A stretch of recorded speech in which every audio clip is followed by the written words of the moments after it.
दोस्तों, मैं हूं साइकोलॉजिस्ट डॉक्टर प्रशांत भीमानी। रेडियो सिटी 91.1 एफएम पर मेरे शो मन का रेडियो में आपका स्वागत है। कुछ लोग परफेक्शन के कुछ ज्यादा ही आग्रही होते हैं। इस चक्कर में वो दूसरों को तो परेशान करते ही हैं, मगर सबसे ज्यादा खुद ही परेशान होते रहते हैं। ओवर परफेक्शनिस्ट लोगों की मानसिकता के पीछे क्या मनोविज्ञान हो सकता है, उसकी आज बात करते हैं। करीब 35 साल के रोशन और जेनिशा मेरे कंसल्टिंग रूम में बैठे थे। दोनों के करीब 10 साल के ट्विंस बच्चे थे। रोशन ने बोलना शुरू किया।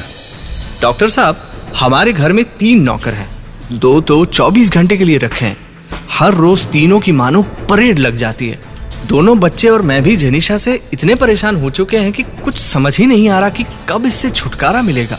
उसे हर चीज एकदम परफेक्ट ही चाहिए। दोनों बच्चों को 90% से कम मार्क आए तो मतलब पूछो ही मत। अब 4th स्टैंडर्ड में 90% आए तो आए, नहीं आए तो नहीं आए।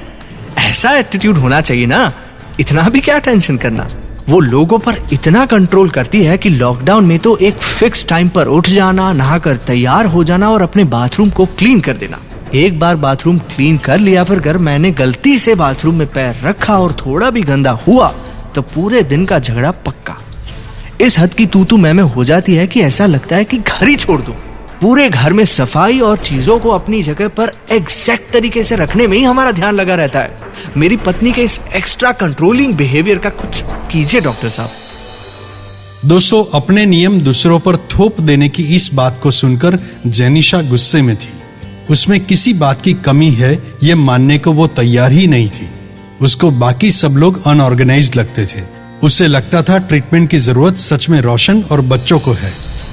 डॉक्टर साहब, मुझे लगता है कि किसी आदमी का सब कुछ ऑर्गेनाइज्ड होना, उसमें गलत क्या है?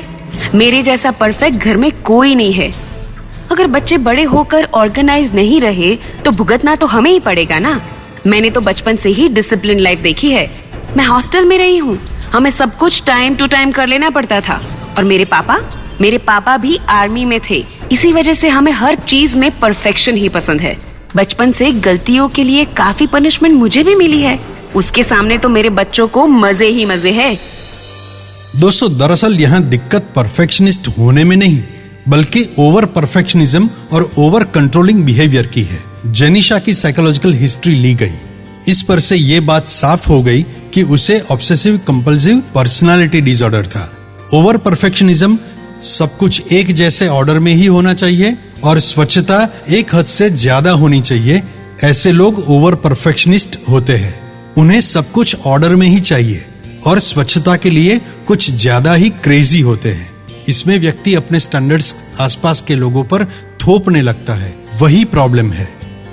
ऐसे मरीजों के प्रॉब्लम्स की जड़ें उनके प्री टीन एज में होती है, जब मोरालिटी और सक्सेस के बारे में कुछ ज्यादा इनसिक्योरिटी माँ बाप के द्वारा दी जाती है।